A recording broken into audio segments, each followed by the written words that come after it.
রাসূল দুই পাত্রের ভিতর থেকে দুইটা খুরমা নিলেন বা খেজুর নিয়ে খাইলেন, সাহাবীদেরকে খাওয়ালেন। এইবার দুই হাত তুলে দোয়া করেন, আল্লাহ আমার সাহাবী সালমান ফারসি রাদিয়াল্লাহু তাআলা আনহু আমার পেটটাকে ভরে দিয়েছেন, আমার কলিজা ঠান্ডা করে দিয়েছেন, আমার সাহাবীদের ক্ষুধা নিবারণ করে দিয়েছেন। আল্লাহ সালমান ফারসি রাদিয়াল্লাহু তাআলা আনহুর বাগানে তুমি বরকত দান করে দাও। আল্লাহ তুমি সালমান ফারসির বাগানে তুমি বরকত দিয়া দাও।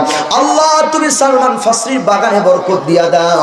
যারা হাজী সাহেব আছেন, আমি এইবার তো উমরা বা হজে গিয়ে দেখি ওই পুরা মদিনার বাগানে যত খুরমা বেশি না হয়, তার থেকে সালমান ফারসির বাগানে এখনো বেশি খুরমা হয়। সমস্ত বাগানের থেকে বেশি খুরমা সালমান ফারসির বাগানে হয়। আল্লাহ রাসূল যে দোয়া করেছিলেন সেই দোয়ার বরকতে এখনো সালমান ফারসির বাগানের খুরমা গাছগুলো মরে যায় নাই। সুবহানাল্লাহ বলেন। হজ করেছে মদিনা মুনাওয়ারায় যারা গিয়েছেন যাবেন, সালমান ফারসির বাগানের সবচেয়ে মদিনার ভিতরে সালমান ফারসির বাগানের খুরমা বেশি হয়। কার দোয়া? নবীর দোয়া। বলেন কার দোয়া? রাসূলের দোয়া। রাসূলের দোয়া এখনো খুরমা বেশি হয়।